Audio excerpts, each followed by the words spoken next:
Antes, informações importantes que chegam de Brasília, porque apesar da Comissão de Constituição e Justiça aprovar um pacote de projetos contra o Supremo Tribunal Federal, o plenário da Casa deve frear o avanço sobre o Judiciário. A avaliação de interlocutores do presidente Arthur Lira é que a mesa diretora da Câmara não tem a intenção de se indispor com os ministros da Corte nessa reta final do mandato, que termina em fevereiro. Articulada pela oposição, essa proposta limita decisões individuais de magistrados e também dá ao Congresso o poder de sustar, de derrubar decisões do STF. Além disso, 2 projetos que facilitam o impeachment contra ministros do tribunal também avançaram.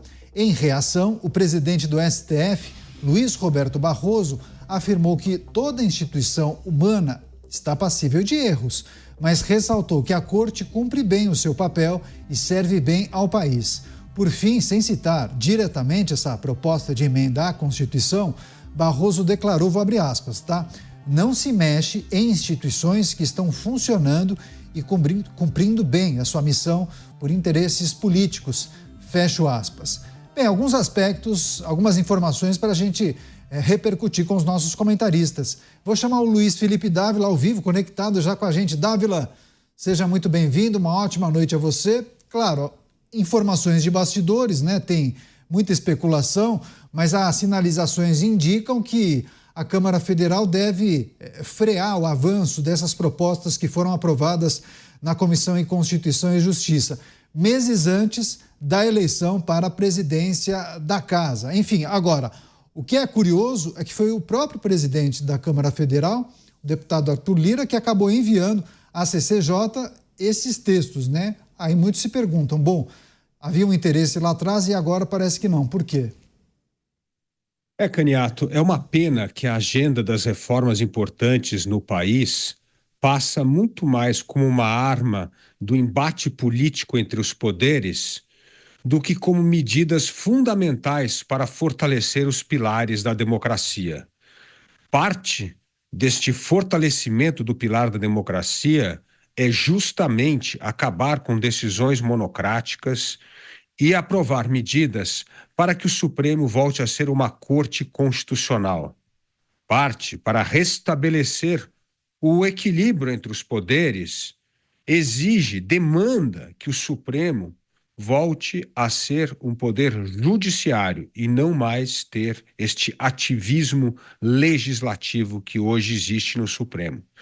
Portanto, as medidas aprovadas na CCJ são muito importantes para restabelecer o equilíbrio entre os poderes. Mas, infelizmente, medidas importantes como essas, como a PEC 28, por exemplo, passa a ser tratado como uma arma política na disputa entre o legislativo e o executivo. E hoje, o sinal dado por Arthur Lira é claro, ele não vai pautar as medidas, as reformas importantes aprovadas ontem na CCJ. Ele vai engavetar e deixar isto para o próximo presidente da Câmara. Infelizmente, nenhum dos candidatos à presidência da Câmara parece ter coragem e determinação para fazer avançar essas medidas fundamentais. E isto, Caniato, vai criar muita frustração na população que hoje espera do Congresso uma medida mais enérgica para restabelecer o equilíbrio entre os poderes legislativo e judiciário. Pois é, daqui a pouco a gente vai tratar de que maneira essas pautas podem servir de arma para negociar os votos que certamente serão disputados nessa reta final toda a articulação que é feita para conseguir o apoio dos partidos para eleger os candidatos para a presidência da Câmara Federal. Afinal, o PL, a Caroline de Tone, presidente da CCJ, que aparece para as pessoas que nos acompanham pela TV por assinatura e pelas plataformas digitais, ela faz parte da maior bancada na Câmara Federal, 93 deputados o PL possui. Bom, vou chamar o Roberto Mota ao vivo do Rio de Janeiro. Fala, Mota, seja muito bem-vindo, ótima noite a você. As articulações no Congresso Nacional em torno desse que ficou conhecido como pacote anti-STF, né? Propostas que foram aprovadas na Comissão de Constituição e Justiça. Agora, informações de bastidores indicam que presidência e mesa diretora da Câmara não teriam interesse em avançar com esse projeto. Ele deve ser engavetado. Se retomarem a discussão, somente na próxima legislatura. Mota. Candidato, uma fumaça toma conta do país. É uma fumaça que dificulta a respiração, turva a visão e torna quase impossível enxergar o futuro. Essa fumaça não vem das florestas, é o direito que queima. Essa fumaça é a fumaça do mau direito. O que é o mau direito? É o direito flex, que uma hora funciona de um jeito, outra hora funciona de outro. É o afastamento das garantias individuais, é o esquecimento do princípio do juiz natural, da inércia do judiciário. O ativismo judicial saiu de controle. Magistrados insatisfeitos com seu papel de julgar a aplicação das leis passaram a produzir legislação. Qualquer desejo volátil, obsessão ideológica ou rancor íntimo pode ser instantaneamente transformado em leis aplicáveis a milhões de pessoas. São leis que podem voltar no tempo, começando a valer antes mesmo da sua concepção. São leis que valem para você, mas não valem para mim, ou vice-versa. São leis que podem ser ligadas e desligadas como se fossem a luz de um salão, para que interesses sejam momentaneamente atendidos. Nessa queimada, nesse incêndio assombroso, o devido processo legal virou cinzas. As chamas dessa queimada do direito ardem tão alto que chegaram a queimar satélites. Chama o delegado Palumbo, claro, comentarista da Jovem Pan, especialista em segurança pública, mas é parlamentar, vai trazer suas percepções e também informações de bastidores. Agora, delegado Palumbo, seja muito bem-vindo, ótima noite a você. As pessoas que acompanham o noticiário devem se perguntar, bem, mas foi o próprio presidente da Câmara Federal quem enviou à CCJ, a Comissão de Constituição e Justiça da Casa, aquelas PECs que limitam a atuação dos ministros da Suprema Corte Brasileira. E agora tem uma informação de bastidor, uma sinalização que esses projetos devem ser engavetados. Isso quer dizer o quê? Naquele momento em que essas propostas foram enviadas à CCJ, tinha muito mais a ver com aquela sinalização de que haveria uma mudança no regramento para a concessão de emendas, teria sido um contra-ataque àquelas medidas que poderiam inviabilizar a concessão das emendas, porque agora parece que o cenário muda completamente, né? Boa noite, Caniato. Boa noite toda a audiência e bancada. Talvez ele tenha mandado prosseguir pela CCJ porque achou que não ia passar, mas passou. E agora eu fui pego de surpresa também com essa notícia. Eu tinha muita esperança que isso fosse para frente, que passasse, que virasse. É um absurdo. É um absurdo a subserviência do poder legislativo perante ao poder judiciário. E eu não concordo, respeito, mas não concordo com a pronúncia do ministro. Nós, do legislativo, temos todo o direito de legislar, de fazer leis. Para isso fomos eleitos. E uma decisão monocrática, como bem disse o Mota, às vezes tem poder de lei. Não está previsto na lei, você faz uma decisão monocrática, faz um fundamento lá sem pé nem cabeça, passa por cima da Constituição, passa por cima das leis e simplesmente as outras pessoas têm que cumprir. Isso está errado. Nós estamos querendo que isso seja decidido por um colegiado e que uma decisão de uma pessoa não pode interferir na vida de milhares de pessoas, ou mesmo na vida de uma pessoa. Isso está errado. Nós temos que ter harmonia entre os três poderes. Quando um poder começa a sobressair sobre o outro, alguma coisa está muito errada. E é isso que a gente tem, que eu tenho observado, que nós temos observado há muitos anos. Há uma insatisfação generalizada lá no Congresso Nacional quanto às atitudes, principalmente do Poder Supremo, que é o Supremo Tribunal Federal, Poder do Judiciário. A gente não pode compactuar com isso. Nós fomos eleitos pelo povo para representar o povo, para fazer lei, para legislar. E se isso for pautado há grande possibilidade de passar. Agora, o poder que tem o presidente da Câmara de simplesmente sentar em cima de um projeto de lei é absurdo. As pessoas nos indagam diariamente. Por que vocês não conseguem mudar a lei? Por que vocês não fazem uma lei mais pesada contra bandido? Justamente por atitudes como essa. Se tem um presidente de uma comissão que literalmente senta em cima do projeto de lei, não coloca ele para pautar, os outros deputados não podem fazer absolutamente nada. Da mesma forma, o presidente da Câmara. Ele decide, junto com uma minoria ali, que eles falam que é a liderança, que são as lideranças, decide que vai ser pautado ou não. E aí os outros 500 deputados, 450, 460 deputados, ficam lá a ver navios. Vamos ficar na dependência do que o presidente vai pautar ou não. Isso não deveria acontecer. Nós temos que ter respeito por todas as instituições, pelo Poder Executivo, pelo Legislativo, pelo Judiciário, mas nós não podemos ser subservientes a nenhum poder. E se o Congresso decidir, se os deputados decidirem que as decisões não podem ser monocráticas, assim deve ser respeitada as decisões do povo. E o presidente da Câmara deveria colocar esse projeto para ser votado. Se passar, ótimo, foi a vontade do povo. Se não passar, ótimo também, foi a vontade do povo. Deixa eu voltar, eu acho que tem vários aspectos para a gente repercutir e refletir com os nossos comentaristas. Tem, inclusive, uma fala do ministro e presidente do Supremo Tribunal Federal. Eu vou voltar com o Luiz Felipe Dávila. Dávila, queria também pedir a sua análise e reflexão sobre uma fala que estampa, um trecho de uma fala do ministro Luiz Roberto Barroso, dizendo que não se mexe em instituições por interesses políticos. Enfim, eu acho que a gente pode tentar refletir sobre o momento atual, aquilo que muitos apontam como interferência entre os poderes, ativismo judicial.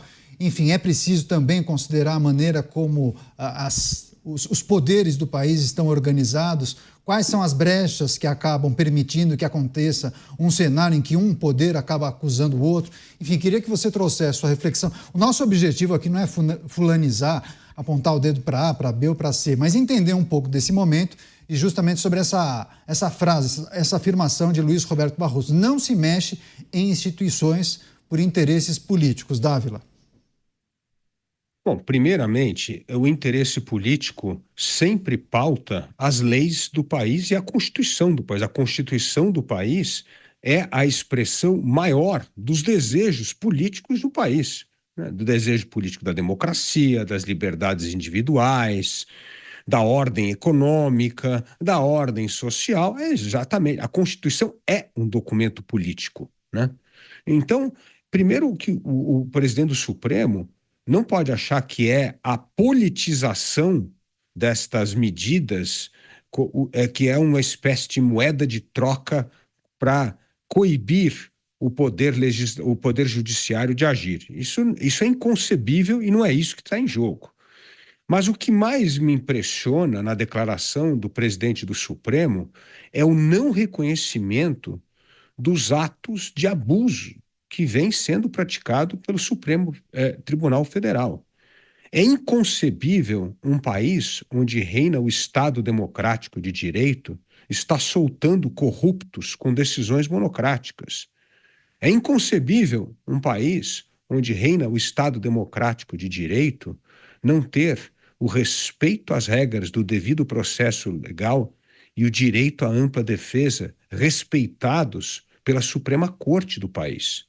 É inconcebível um país que tem um Estado democrático de direito e pratica a censura por meios arbitrários. Portanto, se o presidente do Supremo não acha que isso são decisões perigosas, então fica difícil compreender o que é risco para o país. Por isso, a reação do Congresso Nacional é justamente para fazer o Supremo voltar a ser o que ele foi concebido na Constituição, uma corte constitucional, e não um poder que possa legislar, interferir no âmbito do executivo e do legislativo com suas atitudes. Não é assim que nós respeitamos as regras, o regramento da Constituição e do Estado Democrático de Direito no Brasil. Estamos repercutindo as falas do ministro Luiz Roberto Barroso, presidente da Suprema Corte Brasileira, criticando a PEC que limita, que pretende limitar poderes da Suprema Corte. Uma frase de impacto dita por ele: não se mexe em instituições por interesses políticos. Estamos fazendo análise sobre as repercussões e também o que isso quer dizer exatamente. O Roberto Mota, a sociedade está em permanente transformação, né? Faz parte do jogo promover ajustes nas mais diferentes legislações. Não é porque fizeram um conjunto de leis em dado momento que ela permanece atual. Muitas vezes é preciso fazer um ajuste aqui, outro acolá. Isso tem a ver com interesse político? Talvez, ou não, né? O Congresso, até onde eu me lembro, é uma instituição política, formada por políticos, não é isso? Não são políticos eleitos pelo povo? Quem não deveria ser político são os tribunais. Os tribunais devem ficar longe da política. Tem uma frase famosa que eu não me lembro de quem é, que diz que quando a política entra por uma porta do tribunal, a justiça sai pela outra. Vamos lembrar, no Brasil se mexe com tudo, inclusive com o time que está ganhando. Nós já estamos na 7ª Constituição, não sei se as pessoas se lembram disso, e tudo indica que vem por aí uma 8ª. Eu duvido que a gente fique parado nessa. As interpretações desta 7ª Constituição mudam a toda hora. Eu só vou dar um exemplo, para não citar casos mais polêmicos. Eu vou dar um exemplo menos controvertido.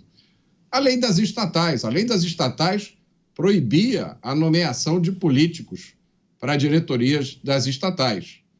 A lei foi suspensa por uma liminar, não foi isso? Uma decisão liminar? O governo encheu as estatais de políticos, todas, até a borda, não cabe mais nem umzinho. Aí a decisão da liminar foi revertida, mas os políticos ficaram lá. Olha, eu duvido que exista um único cidadão brasileiro, pagador de impostos, sensato, que possa concordar com uma coisa dessas. Em discussão aqui as falas do presidente do Supremo Tribunal Federal de que ciclos eleitorais não podem mexer em instituições que estão funcionando, claro, fazendo referência ao Supremo Tribunal Federal, uma crítica indireta, velada, à proposta de emenda à Constituição que prevê alterações no funcionamento da Corte e limitando os poderes de seus titulares, dos ministros. Sua vez, delegado Palumbo, qual é a sua reflexão e análise sobre essa fala do presidente do STF? Olha, eu não concordo com essa fala. Eu acho que o Poder Legislativo tem todo o direito de legislar, cabe aos deputados a criação de leis e aos senadores. Quer dizer, então, que nós temos lá o artigo 5º da Constituição Federal, cujas cláusulas são imutáveis, não se pode mexer. Pode sim, através de uma nova Constituinte. Quer dizer que se os deputados quiserem fazer uma nova Constituição, o Supremo vai se insurgir contra e dizer, não, vocês não podem fazer porque o Supremo está andando muito bem. Eles estão errados. Cabe ao Poder Legislativo fazer as leis, e é o que nós estamos fazendo. Mas aí quando nós temos um presidente que simplesmente fala que vai engavetar, que vai sentar em cima, fica muito difícil.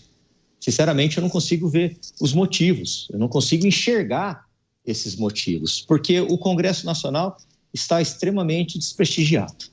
Nós somos cobrados na rua, nós somos cobrados em todos os cantos, em redes sociais. Tem deputados e tem senadores que, inclusive, restringem os comentários nas redes sociais, porque eles são muito cobrados. Eles não querem declarar os seus votos, eles não querem assinar alguns requerimentos, alguns pedidos, eles não querem absolutamente nada, eles querem ficar confortavelmente ali sentado, esperando o tempo passar e cuidando dos seus interesses e se esquecendo do povo. O judiciário, há muito tempo, e com todo respeito ao judiciário, tem vários amigos juízes, está extrapolando todos os limites da razoabilidade. Não cabe ao Poder Judiciário legislar. Nós tivemos decisões que afrontaram o Poder Legislativo, como, por exemplo, a das 40 gramas de maconha, que agora não é mais crime. Nós não podemos ter isso. Aborto, Não cabe a eles decidir se pode ou se não pode. Não cabe somente a um ministro dar uma canetada, passar por cima de um conselho médico e dizer: a sistolia fetal pode continuar. Não pode. Se nem os veterinários aceitam isso, por que nós temos que aceitar isso em criança? Então, quando a gente vê decisões como essas, monocráticas, de um ministro fazendo o que quer, o Congresso Nacional tem que se insurgir. E é o que nós estamos fazendo, só que nós estamos fazendo em cima da lei. Porque, como bem disse o Mota, cabe ao Poder Legislativo legislar. Nós somos um órgão político, nós somos colocados lá pelo povo. Foi o povo que escolheu os deputados e os senadores para estar lá. Nós não caímos de paraquedas lá, nós não prestamos concurso, nós não fizemos uma consulta, você me quer lá, como se estivesse procurando um emprego. Não, todos que estão lá batalharam, tiveram votos, bons ou ruins, foram eleitos pelo povo, justamente para legislar. O próprio Poder Legislativo já fala isso, Poder Legislativo, que vem de legislação, legislar.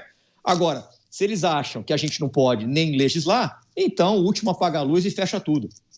Agora, Dávila, ontem eu li vários artigos e também reportagens que tratavam dessas propostas que foram aprovadas pela Comissão de Constituição e Justiça, e essa proposta, ou pelo menos essas duas que foram aprovadas no dia de ontem, elas que teriam o objetivo de pacificar a relação entre os poderes, delimitar a atuação dos integrantes da Corte Suprema, do Poder Judiciário, elas não teriam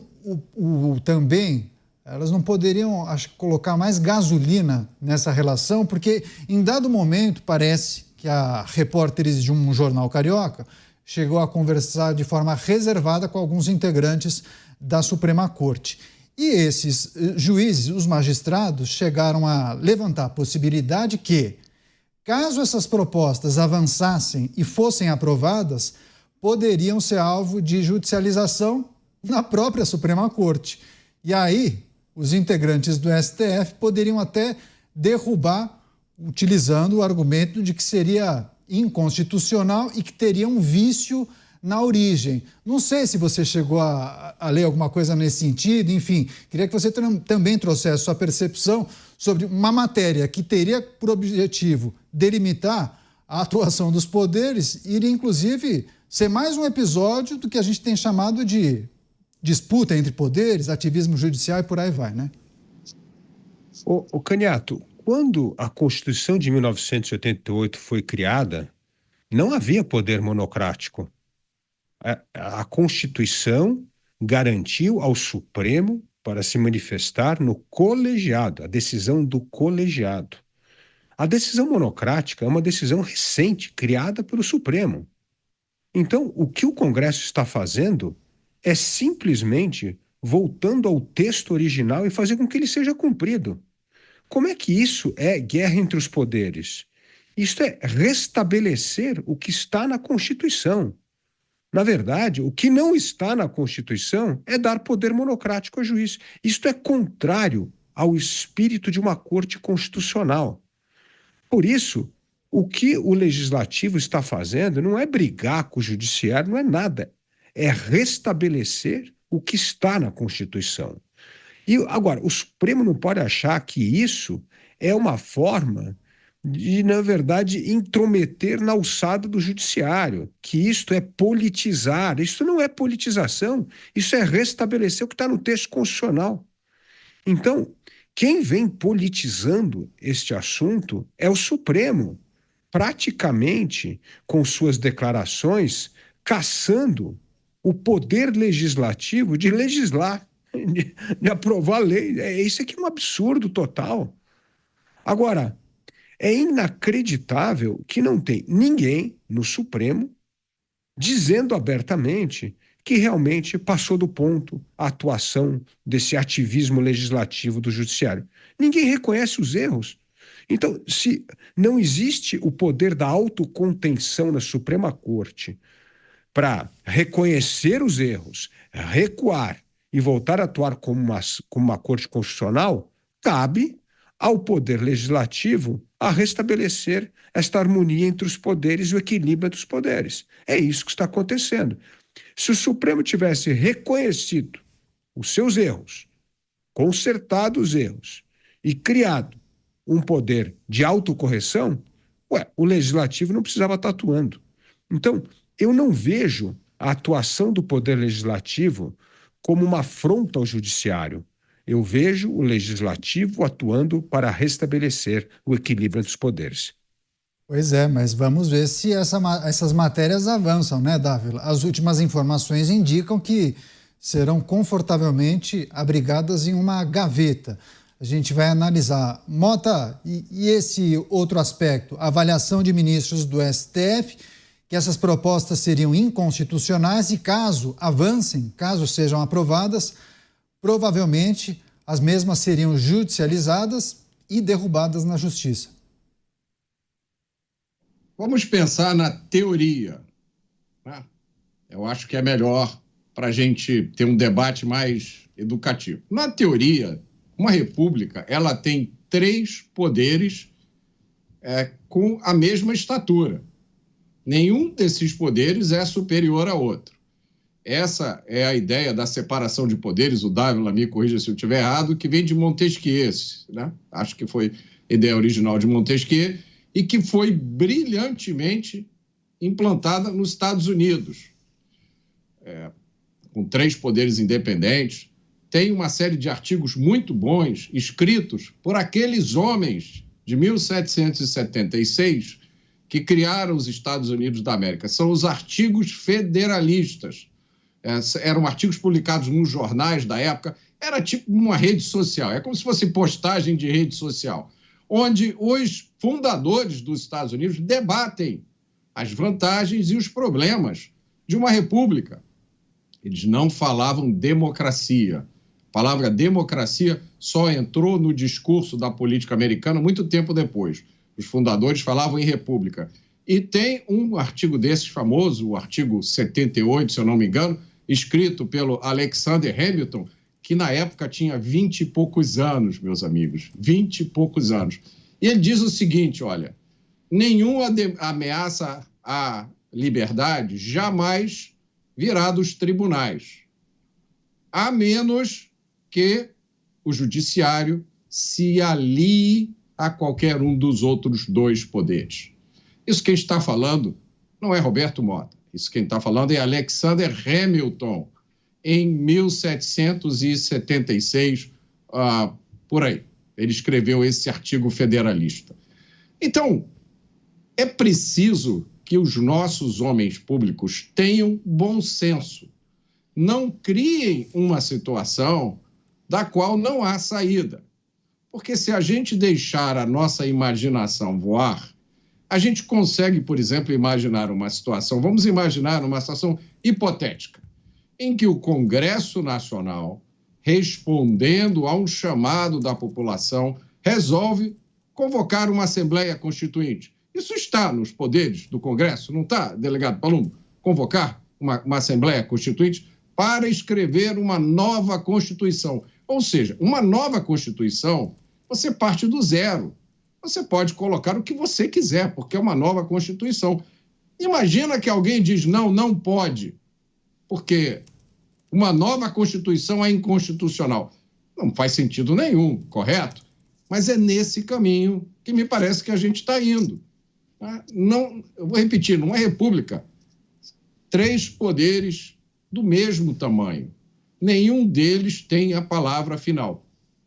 Essa convivência não é fácil. Nós já vimos nos Estados Unidos diversas situações. Recentemente, agora, aconteceu quando a Suprema Corte Americana reverteu uma decisão de 1973, Roe versus Wade, em que a Suprema Corte disse que a Constituição americana garantia o direito ao aborto. Isso foi em 1973. No ano passado, a Corte disse não, foi um engano essa decisão. Não existe direito constitucional ao aborto. Então, essa é uma questão que tem que ser resolvida em cada estado. Cada estado vai ter que aprovar leis definindo o que os cidadãos do estado querem fazer em relação ao aborto. Olha que coisa linda, devolvendo a decisão aos cidadãos e aos seus representantes eleitos, à política. Só existe esse caminho, Caniato. Qualquer outro caminho é problema. Então, só nos resta fazer essa convocação aos nossos homens públicos que tenham coragem e bom senso para evitar colocar o país numa situação da qual não há nenhuma saída. Esse é um tema muito importante, a gente vai seguir acompanhando de olho. Qualquer novidade, alteração, naturalmente, os nossos repórteres em Brasília sempre monitorando qualquer tipo de movimentação. Pintou uma novidade, a gente traz aqui para discutir com os nossos comentaristas.